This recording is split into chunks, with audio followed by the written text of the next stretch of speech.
ನಮಸ್ಕಾರ. ಶ್ರೀ ಟಿವಿ ನ್ಯೂಸ್ಗೆ ಸ್ವಾಗತ. ಈ ದಿನದ ಹೆಡ್ಲೈನ್ಸ್. ಗ್ರಾಹಕರಿಗೆ ಆರ್ಬಿಐ ಲೋಕಪಾಲ ಯೋಜನೆ ಕುರಿತು ಜಾಗೃತಿ.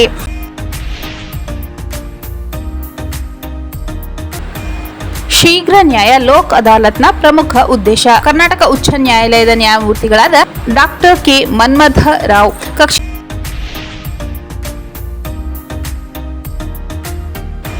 ಶ್ರೀ ಚಾಮರಾಜೇಶ್ವರ ಬ್ರಹ್ಮರಥೋತ್ಸವಕ್ಕೆ ಚಾಲನೆ. ರಥ ಕಟ್ಟುವ ಕಾರ್ಯಕ್ಕೆ ವಿಶೇಷ ಪೂಜೆ.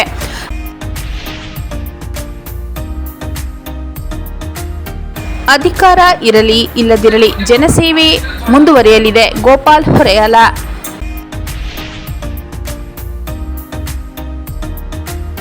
ಮತದಾರರ ಪಟ್ಟಿ ವಿಶೇಷ ಪರಿಷ್ಕರಣೆ. ಅಧಿಕಾರಿಗಳಿಂದ ಮತಗಟ್ಟೆಗಳ ಜಂಟಿ ಪರಿಶೀಲನೆ.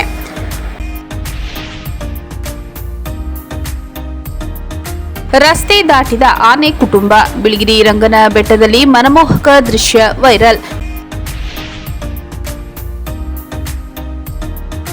ಪತ್ರಕರ್ತರ ಸಂಘದಿಂದ ರೋಟರಿ ಉಚಿತ ಡಯಾಲಿಸಿಸ್ ಸೇವೆಗೆ 10,000 ರು ನೆರವು. ಕೆಟ್ಟು ನಿಂತ ಶುದ್ಧ ಕುಡಿಯುವ ನೀರಿನ ಘಟಕ ಸರಿಪಡಿಸಿ. ಜಿಎಂ ಶಂಕರ್. ಸರಿಪಡಿಸಲು ಮುಂದಾಗದಿದ್ದರೆ ನಗರಸಭೆಗೆ ಮುತ್ತಿಗೆ.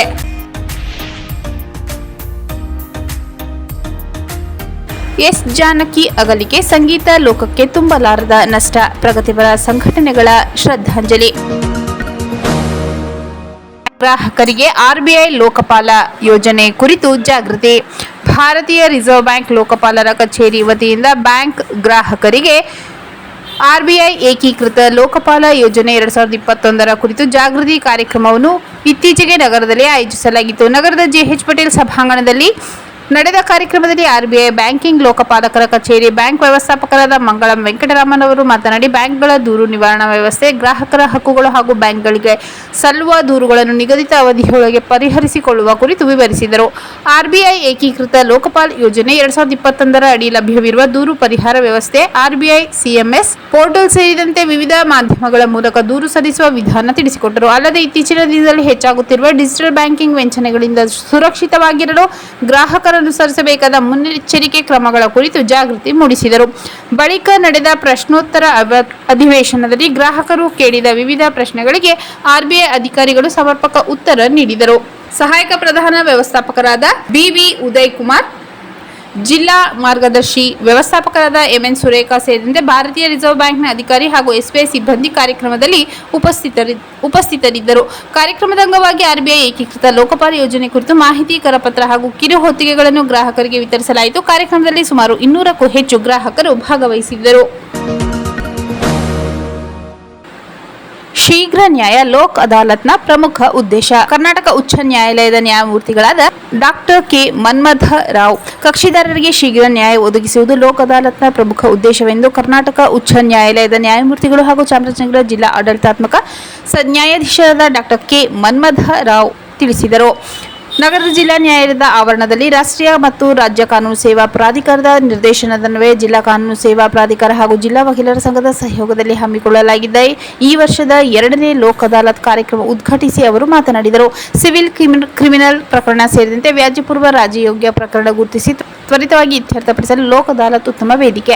ಲೋಕ್ ಅದಾಲತ್ಗೆ ಕಕ್ಷಿದಾರರಿಂದ ಉತ್ತಮ ಸ್ಪಂದನೆ ವ್ಯಕ್ತವಾಗುತ್ತಿದ್ದು, ನಿರೀಕ್ಷೆಗಿಂತ ಹೆಚ್ಚಿನ ಪ್ರಕರಣ ಇತ್ಯರ್ಥವಾಗುವುದು ಆಶಾದಾಯಕ ಸಂಗತಿ. ಇದರಿಂದ ಉಭಯ ಕಕ್ಷಿದಾರರ ಸಮಯ, ಹಣೆಯ ಉಳಿತಾಯವಾಗಲಿದೆ. ಉಭಯ ಪಕ್ಷಕಾರರಲ್ಲಿ ಬಾಂಧವ್ಯ ವೃದ್ಧಿಯಾಗಲಿದೆ.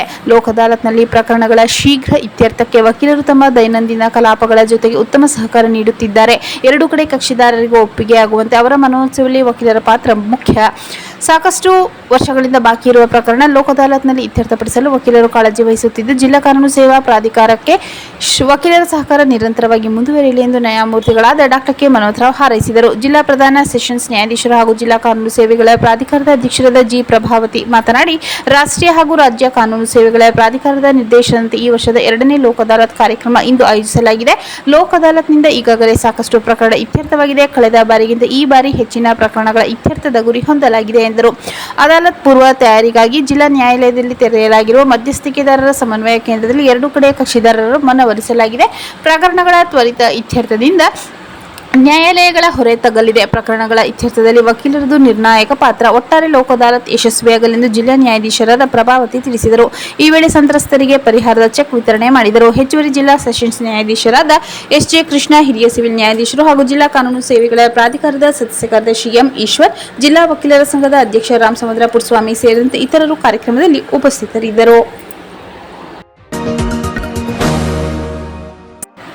ಶ್ರೀ ಚಾಮರಾಜೇಶ್ವರ ಬ್ರಹ್ಮರಥೋತ್ಸವಕ್ಕೆ ಚಾಲನೆ. ರಥ ಕಟ್ಟುವ ಕಾರ್ಯಕ್ಕೆ ವಿಶೇಷ ಪೂಜೆ. ನಗರದ ಐತಿಹಾಸಿಕ ಶ್ರೀ ಚಾಮರಾಜೇಶ್ವರ ಸ್ವಾಮಿ ಬ್ರಹ್ಮರಥೋತ್ಸವ ಜುಲೈ 28ರಂದು ನಡೆಯಲಿರುವ ಹಿನ್ನೆಲೆಯಲ್ಲಿ ಭಾನುವಾರ ಬೆಳಗ್ಗೆ ರಥ ಕಟ್ಟುವ ಹಾಗೂ ರಥ ಚಾಲನೆ ನೀಡುವ ಕಾರ್ಯಕ್ರಮ ಶ್ರದ್ಧಾ ಭಕ್ತಿಯಿಂದ ನೆರವೇರಿತು. ಕಾರ್ಯಕ್ರಮಕ್ಕೆ ಚಾಮರಾಜನಗರ ಶಾಸಕರಾದ ಸಿ. ಪುಟ್ಟರಂಗಶೆಟ್ಟಿ ಚಾಲನೆ ನೀಡಿ ಬ್ರಹ್ಮರಥೋತ್ಸವವು ಯಶಸ್ವಿಯಾಗಿ ನೆರವೇರಲೆಂದು ದೇವರಲ್ಲಿ ಪ್ರಾರ್ಥಿಸಿದರು. ಈ ಸಂದರ್ಭದಲ್ಲಿ ದೇವಸ್ಥಾನದ ಅರ್ಚಕರಾದ ದರ್ಶನ್, ಅನಂತ್ ಪ್ರಸಾದ್ ಧಾರ್ಮಿಕ ವಿಧಾನಗಳನ್ನು ನೆರವೇರಿಸಿದರು. ದೇವಸ್ಥಾನದ ಕಾರ್ಯನಿರ್ವಾಹಕ ಅಧಿಕಾರಿ ರಾಜಶೇಖರ್ ಮೂರ್ತಿ, ಬಂಡಿಗಾರ್ ಪದೇಪರ್ ಮಹೇಶ್, ದೇವಸ್ಥಾನದ ಸಮಿತಿ ಸದಸ್ಯರಾದ ವೆಂಕಟ ನಾಗಪ್ಪ ಶೆಟ್ಟಿ, ಬಾಬು, ಶ್ರೀನಿವಾಸ್ ಗೌಡ, ಸುರೇಶ್ ನಾಯ್ಕ, ಮರಿಸ್ವಾಮಿ, ಶಾಮುರಳಿ, ಜಯಕುಮಾರ್, ಮನು, ಪ್ರಜ್ವಲ್, ಸುರೇಶ್, ಪ್ರವೀಣ್ ಸೇರಿದಂತೆ ಹಲವರು ಉಪಸ್ಥಿತರಿದ್ದರು. ಬ್ರಹ್ಮರಥೋತ್ಸವದ ಅಂಗವಾಗಿ ರಥ ನಿರ್ಮಾಣ ಕಾರ್ಯ ಈಗಾಗಲೇ ಆರಂಭಗೊಂಡಿದ್ದು, ಜುಲೈ 28ರಂದು ಸಾವಿರಾರು ಭಕ್ತರ ಸಮ್ಮುಖದಲ್ಲಿ ರಥೋತ್ಸವ ವಿಜೃಂಭಣೆಯಿಂದ ನಡೆಯಲಿದೆ. ಅಧಿಕಾರ ಇರಲಿ ಇಲ್ಲದಿರಲಿ ಜನಸೇವೆ ಮುಂದುವರಿಯಲಿದೆ. ಗೋಪಾಲ್ ಹೊರೆಯಾಲ. ಗುಂಡ್ಲುಪೇಟೆ ಪಟ್ಟಣದ ಅಂಬೇಡ್ಕರ್ ಭವನದಲ್ಲಿ ದಲಿತ ಸಮುದಾಯದ ಸಾಧಕ ಬಾಧಕ ಕುರಿತು ಆಯೋಜಿಸಿದ ಸಭೆಯಲ್ಲಿ ಮಾತನಾಡಿದ ಮುಖಂಡ ಗೋಪಾಲ್ ಹೊರೆಯಾಲ ಅವರು, ಜಿಲ್ಲೆಯಲ್ಲಿ ಡಾಕ್ಟರ್ ಬಿ.ಆರ್. ಅಂಬೇಡ್ಕರ್ ಅವರ ಪ್ರತಿಮೆ ಮೇಲೆ ಮಸಿ ಬಳಿಯುವಂತಹ ಘಟನೆ ಹೆಚ್ಚುತ್ತಿರುವುದು ಆತಂಕಕಾರಿ ಬೆಳವಣಿಗೆ. ಇಂತಹ ಕೃತ್ಯ ತಡೆಗಟ್ಟಲು ಸಂಬಂಧಪಟ್ಟ ಅಧಿಕಾರಿಗಳು ಕಠಿಣ ಕ್ರಮ ಕೈಗೊಳ್ಳಬೇಕೆಂದು ಒತ್ತಾಯಿಸಿದರು. ಅಂಬೇಡ್ಕರ್ ಅವರ ಪ್ರತಿಮೆಗಳ ರಕ್ಷಣೆ ಪ್ರತಿಯೊಬ್ಬರ ಜವಾಬ್ದಾರಿ. ಸಮುದಾಯದ ಹಿತಾಸಕ್ತಿಗಳ ಸಂಘರ್ಷಣೆ ಎಲ್ಲರಿಗೂ ಒಗ್ಗಟ್ಟಿನಿಂದ ಕೆಲಸ ಮಾಡಬೇಕೆಂದು ಕರೆ ನೀಡಿದರು. ನನ್ನ ಬಳಿಗೆ ಸಹಾಯಕ್ಕಾಗಿ ಬಂದವರಿಗೆ ಸಾಧ್ಯವಷ್ಟು ನೆರವು ನೀಡುತ್ತಾ ಬಂದಿದ್ದೇನೆ. ಜನಸೇವೆ ಮಾಡಲು ಅಧಿಕಾರವೇ ಬೇಕೆಂದಿಲ್ಲ. ಮುಂದಿನ ದಿನದಲ್ಲಿಯೂ ಸಮುದಾಯದ ಸಮಸ್ಯೆ ಎದುರಾದಾಗ ಪಕ್ಷಭೇದ ಮರೆತು ಎಲ್ಲರೂ ಒಂದಾಗಿ ಪರಿಹಾರ ಕಂಡುಕೊಳ್ಳಬೇಕೆಂದು ಹೇಳಿದರು. ಸಭೆಯಲ್ಲಿ ಜಿಲ್ಲಾ ಪಂಚಾಯತ್ ಮಾಜಿ ಸದಸ್ಯ ಬೊಮ್ಮಯ್ಯ, ಕಬ್ಬಳ್ಳಿ ನಂಜುಸ್ವಾಮಿ, ರಾಘವಾಪುರ ಮಹೇಶ್, ಕನ್ನಬೂಗಯ್ಯ, ಪುರಸಭೆ ಮಾಜಿ ಸದಸ್ಯ ಮಲ್ರಾಜ್, ಸೋಮಣ್ಣ, ಮುತ್ತಣ್ಣ, ಹಿರಿಕಾಟಿ ಶಿವು, ಸಿದ್ದರಾಜ್, ಕೆಂಪರಾಜ್, ರಾಜಣ್ಣ, ರಾಜೇಂದ್ರ ಹಂಗಳ, ಮುರಳಿ, ಸೋಮಳ್ಳಿ, ನಾಗೇಶ್, ಶಿವಲಿಂಗ, ಸುನೀಲ್ ಪ್ರಕಾಶ್ ಪಾಳ್ಯ, ನಾಗರಾಜ್, ಮಂಜು ಸೇರಿದಂತೆ ವಿವಿಧ ಗ್ರಾಮಗಳ ನೂರಾರು ಮುಖಂಡರು ಹಾಗೂ ಗ್ರಾಮಸ್ಥರು ಭಾಗವಹಿಸಿದ್ದರು. ಮತದಾರರ ಪಟ್ಟಿ ವಿಶೇಷ ಪರಿಷ್ಕರಣೆ. ಅಧಿಕಾರಿಗಳಿಂದ ಮತಗಟ್ಟೆಗಳ ಜಂಟಿ ಪರಿಶೀಲನೆ. ಮತದಾರರ ಪಟ್ಟಿ ವಿಶೇಷ ತೀವ್ರ ಪರಿಷ್ಕರಣೆ ಕಾರ್ಯಕ್ರಮದ ಅಂಗವಾಗಿ ಜಿಲ್ಲಾ ನಗರಾಭಿವೃದ್ಧಿ ಕೋಶದ ಯೋಜನಾ ನಿರ್ದೇಶಕ ವೆಂಕಟೇಶ್ ಗೌಡ ಹಾಗೂ ಗುಂಡ್ಲುಪೇಟೆ ಪುರಸಭಾ ಮುಖ್ಯಾಧಿಕಾರಿ ಎಸ್. ಶರವಣ ಅವರು ಪಟ್ಟಣದ ವಿವಿಧ ಮತಗಟ್ಟೆಗಳಿಗೆ ಭಾನುವಾರ ಜಂಟಿಯಾಗಿ ಭೇಟಿ ನೀಡಿ ಪರಿಶೀಲನೆ ನಡೆಸಿದರು. ಜಿಲ್ಲಾಧಿಕಾರಿ ಶ್ರೀರೂಪ ಅವರ ಆದೇಶ ಹಾಗೂ ಮಾರ್ಗದರ್ಶನದ ಮೇರೆಗೆ ನಡೆದ ಪರಿಶೀಲನೆ ವೇಳೆ ಅಧಿಕಾರಿಗಳು 50ಕ್ಕೂ ಹೆಚ್ಚು ಮನೆಗಳಿಗೆ ಖುದ್ದಾಗಿ ಭೇಟಿ ನೀಡಿ ಮತದಾರರ ಪಟ್ಟಿ ಪರಿಷ್ಕರಣೆ ಕಾರ್ಯದ ಪ್ರಗತಿಯನ್ನು ಅವಲೋಕಿಸಿದರು. ಸಾರ್ವಜನಿಕರಿಗೆ ಗಣತಿ ನಮೂನೆ ಪಡೆದು ಭರ್ತಿ ಮಾಡಿ ಡಿಜಿಟಲೀಕರಣಕ್ಕಾಗಿ ಸಲ್ಲಿಸಿರುವ ಬಗ್ಗೆ ಮಾಹಿತಿ ಪಡೆದರು. ಗಣತಿ ನಮೂನೆ ಭರ್ತಿ ಮಾಡುವಲ್ಲಿ ಯಾವುದೇ ಗೊಂದಲ ಅಥವಾ ತೊಂದರೆ ಇದ್ದರೆ ತಮ್ಮ ವ್ಯಾಪ್ತಿಯ ಬೂತ್ ಮಟ್ಟದ ಅಧಿಕಾರಿಗಳನ್ನು ಸಂಪರ್ಕಿಸುವಂತೆ ಅಧಿಕಾರಿಗಳು ಸಾರ್ವಜನಿಕರಿಗೆ ಸಲಹೆ ನೀಡಿದರು. ಪರಿಷ್ಕರಣೆ ಕಾರ್ಯಕ್ಕೆ ನಿಯೋಜಿಸಲಾದ ಪುರಸಭೆ ಸಿಬ್ಬಂದಿ ಸಾರ್ವಜನಿಕರಿಗೆ ಅಗತ್ಯ ಸಹಕಾರ ನೀಡಲಿದ್ದು, ಇದರ ಮೂಲಕ ಪರಿಷ್ಕರಣೆ ಕಾರ್ಯದ ಪ್ರಗತಿಗೆ ಮತ್ತಷ್ಟು ವೇಗ ಸಿಗಲಿದೆ ಎಂದರು. ಮತದಾರರ ಪಟ್ಟಿ ಪರಿಷ್ಕರಣೆ ಕಾರ್ಯದಲ್ಲಿ ಸಾರ್ವಜನಿಕರು ಸಕ್ರಿಯವಾಗಿ ಭಾಗವಹಿಸಿ ತಮ್ಮ ವ್ಯಾಪ್ತಿಯ ಬಿಎಲ್ಒಗಳಿಂದ ಅಧಿಕಾರಿ ಗಣತಿ ನಮೂನೆ ಪಡೆದು ಅಗತ್ಯ ಮಾಹಿತಿ ಸರಿಯಾಗಿ ಭರ್ತಿ ಮಾಡಿ ನಿಗದಿತ ಅವಧಿಯೊಳಗೆ ಸಲ್ಲಿಸುವಂತೆ ಅಧಿಕಾರಿಗಳು ಮನವಿ ಮಾಡಿದರು. ಈ ವೇಳೆ ಬೂತ್ ಮಟ್ಟದ ಏಜೆಂಟ್ ಆದ ಬಿಎಲ್ಒ 1 ಹಾಗೂ ಬಿಎಲ್ಒ 2 ಅವರು ತಮ್ಮ ವ್ಯಾಪ್ತಿ ಮತದಾರರಿಗೆ ಅಗತ್ಯ ಮಾರ್ಗದರ್ಶನ ಮತ್ತು ಸಹಕಾರ ನೀಡಿ ವಿಶೇಷ ಪರಿಷ್ಕರಣೆ ಕಾರ್ಯ ಯಶಸ್ವಿಗೊಳಿಸುವಂತೆ ಕರೆ ನೀಡಿದರು. ಯಾವುದೇ ಅರ್ಹ ಮತದಾರರ ಹೆಸರು ಪಟ್ಟಿಯಿಂದ ಹೊರಗುಳಿಯದಂತೆ ಹಾಗೂ ಅನರ್ಹರ ಹೆಸರು ಸೇರ್ಪಡೆಯಾಗದಂತೆ ನೋಡಿಕೊಳ್ಳುವುದು ವಿಶೇಷ ತೀವ್ರ ಪರಿಷ್ಕರಣೆ ಮುಖ್ಯ ಉದ್ದೇಶವಾಗಿದ್ದು, ಈ ನಿಟ್ಟಿನಲ್ಲಿ ಸಾರ್ವಜನಿಕರು ಚುನಾವಣಾ ಆಯೋಗದೊಂದಿಗೆ ಕೈಜೋಡಿಸಿ ಪರಿಷ್ಕರಣೆ ಕಾರ್ಯ ಯಶಸ್ವಿಗೊಳಿಸಬೇಕೆಂದು ಅಧಿಕಾರಿಗಳು ಮನವಿ ಮಾಡಿದರು. ರಸ್ತೆ ದಾಟಿದ ಆನೆ ಕುಟುಂಬ. ಬಿಳಿಗಿರಿ ರಂಗನ ಬೆಟ್ಟದಲ್ಲಿ ಮನಮೋಹಕ ದೃಶ್ಯ ವೈರಲ್. ಚಾಮರಾಜನಗರ ಜಿಲ್ಲೆ ಬಿಳಿಗಿರಿ ರಂಗನ ಬೆಟ್ಟ ಅರಣ್ಯ ಪ್ರದೇಶದಲ್ಲಿ ರಸ್ತೆ ದಾಟುತ್ತಿದ್ದ ಆನೆ ಕುಟುಂಬದ ಮನಮೋಹಕ ದೃಶ್ಯ ಸಾಮಾಜಿಕ ಜಾಲತಾಣದಲ್ಲಿ ವೈರಲ್ ಆಗಿದೆ. ಅರಣ್ಯ ಮಾರ್ಗದಲ್ಲಿ ಸಂಚರಿಸುತ್ತಿದ್ದ ಪ್ರವಾಸಿಗರ ವಾಹನದ ಮುಂದೆ ಏಕಾಏಕಿ ಆನೆಗಳ ಕುಟುಂಬ ರಸ್ತೆ ದಾಟಿದೆ. ಈ ವೇಳೆ ವಾಹನ ಚಾಲಕರು ಎಚ್ಚರಿಕೆಯಿಂದ ವಾಹನ ನಿಲ್ಲಿಸಿ ಆನೆ ಸುರಕ್ಷಿತವಾಗಿ ರಸ್ತೆ ದಾಟಲು ಅವಕಾಶ ಮಾಡಿಕೊಟ್ಟಿದ್ದಾರೆ. ತಾಯಿ ಆನೆಯೊಂದಿಗೆ ಮರಿ ಆನೆ ಸೇರಿದಂತೆ ಹಲವು ಆನೆ ಸಾಲಾಗಿ ರಸ್ತೆ ದಾಟುತ್ತಿರುವ ದೃಶ್ಯ ಪ್ರವಾಸಿಗರು ತಮ್ಮ ಮೊಬೈಲ್ನಲ್ಲಿ ಮೊಬೈಲ್ನಲ್ಲಿ ಸೆರೆ ಹಿಡಿದಿದ್ದಾರೆ. ಬಳಿಕ ಈ ವಿಡಿಯೋ ಸಾಮಾಜಿಕ ಜಾಲತಾಣದಲ್ಲಿ ಹಂಚಿಕೊಂಡಿದ್ದು ಪ್ರಕೃತಿ ಪ್ರಿಯರು ಹಾಗೂ ನೆಟ್ಟಿಗರಿಂದ ವ್ಯಾಪಕ ಮೆಚ್ಚುಗೆ ವ್ಯಕ್ತವಾಗಿದೆ.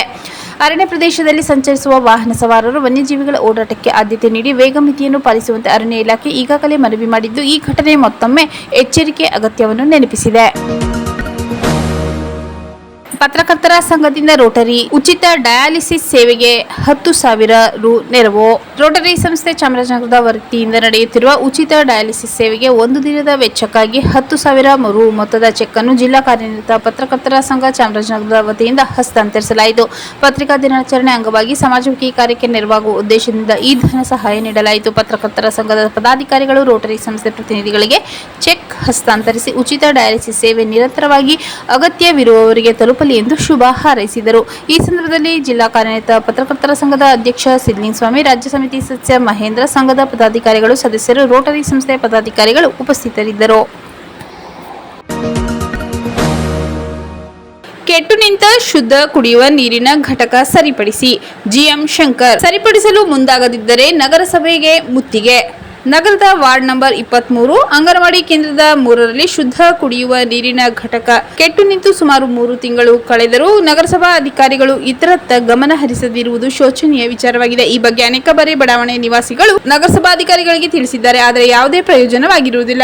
ಕುಡಿಯುವ ನೀರಿನ ಸಮಸ್ಯೆ ಹೆಚ್ಚಾಗಿದ್ದು ಇಲ್ಲಿ ಶುದ್ಧ ಕುಡಿಯುವ ನೀರಿನ ಘಟಕದ ಸಮಸ್ಯೆಯು ತಲೆದೂರಿದೆ. ಇನ್ನು ಮುಂದಾದರೂ ಸಂಬಂಧಪಟ್ಟ ಅಧಿಕಾರಿಗಳು ಇತ್ತ ಗಮನ ಹರಿಸಿ ಇಲ್ಲಿನ ಸಮಸ್ಯೆ ಬಗೆಹರಿಸಬೇಕು. ಅಲ್ಲದೆ ಶುದ್ಧ ಕುಡಿಯುವ ನೀರಿನ ಘಟಕದ ಪಕ್ಕದಲ್ಲೇ ಅಂಗನವಾಡಿ ಕೇಂದ್ರವಿದ್ದು ಅಂಗನವಾಡಿಗೆ ಸುಮಾರು ಮಕ್ಕಳು ಬರುತ್ತಿದ್ದು ಇಲ್ಲಿನ ಸುತ್ತಮುತ್ತ ಸ್ವಚ್ಛತೆ ಇಲ್ಲದೆ ಮಕ್ಕಳಿಗೆ ರೋಗ ರುಜಿನ ಹರಡುವ ಸಾಧ್ಯತೆ ಇದೆ. ಆದ್ದರಿಂದ ನಗರಸಭಾ ಅಧಿಕಾರಿಗಳು ಇತ್ತ ಕಡೆ ಗಮನ ಹರಿಸಿ ಕುಡಿಯುವ ನೀರಿನ ಶುದ್ಧ ಘಟಕ ಹಾಗೂ ಸ್ವಚ್ಛತೆಗೆ ಆದ್ಯತೆ ನೀಡಿ ತಕ್ಷಣದಿಂದಲೇ ಈ ಸಮಸ್ಯೆ ಬಗೆಹರಿಸಬೇಕು. ಇಲ್ಲವಾದಲ್ಲಿ ನಗರಸಭೆಗೆ ಮುತ್ತಿಗೆ ಹಾಕುತ್ತೇವೆ. ಅಲ್ಲದೆ ಈ ಬಗ್ಗೆ ಉಗ್ರವಾದ ಪ್ರತಿಭಟನೆ ಹಮ್ಮಿಕೊಳ್ಳಲಾಗುತ್ತದೆ ಎಂದು ಜೆಡಿಎಸ್ ಟೌನ್ ಘಟಕದ ಅಧ್ಯಕ್ಷ ಹಾಗೂ ಹೋರಾಟಗಾರ ಜಿಎಂ ಶಂಕರ್ ಎಚ್ಚರಿಕೆ ನೀಡಿದ್ದಾರೆ.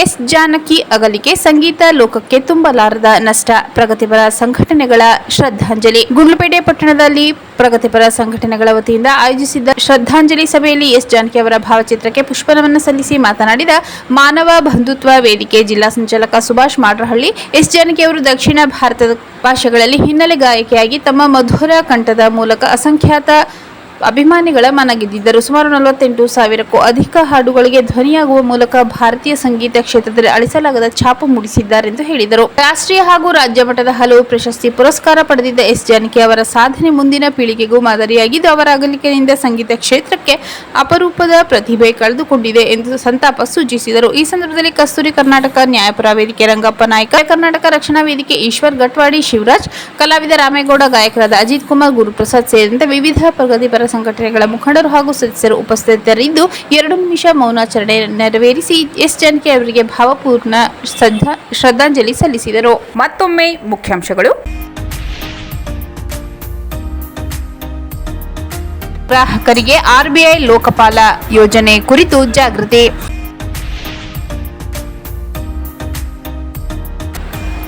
ಶೀಘ್ರ ನ್ಯಾಯ ಲೋಕ್ ಅದಾಲತ್ನ ಪ್ರಮುಖ ಉದ್ದೇಶ. ಕರ್ನಾಟಕ ಉಚ್ಚ ನ್ಯಾಯಾಲಯದ ನ್ಯಾಯಮೂರ್ತಿಗಳಾದ ಡಾಕ್ಟರ್ ಕೆ ಮನ್ಮಥ ರಾವ್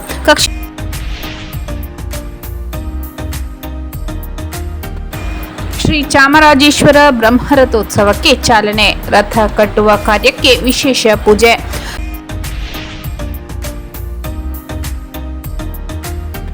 ಅಧಿಕಾರ ಇರಲಿ ಇಲ್ಲದಿರಲಿ ಜನಸೇವೆ ಮುಂದುವರಿಯಲಿದೆ. ಗೋಪಾಲ್ ಹೊರೆಯಾಲ.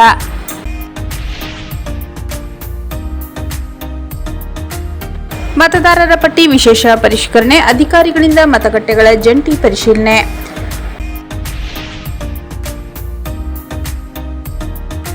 ರಸ್ತೆ ದಾಟಿದ ಆನೆ ಕುಟುಂಬ. ಬಿಳಿಗಿರಿ ರಂಗನ ಬೆಟ್ಟದಲ್ಲಿ ಮನಮೋಹಕ ದೃಶ್ಯ ವೈರಲ್.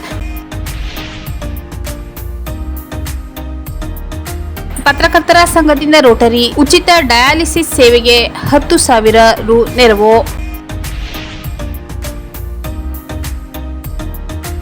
ಕೆಟ್ಟು ನಿಂತ ಶುದ್ಧ ಕುಡಿಯುವ ನೀರಿನ ಘಟಕ ಸರಿಪಡಿಸಿ. ಜಿಎಂ ಶಂಕರ್ ಸರಿಪಡಿಸಲು ಮುಂದಾಗದಿದ್ದರೆ ನಗರಸಭೆಗೆ ಮುತ್ತಿಗೆ.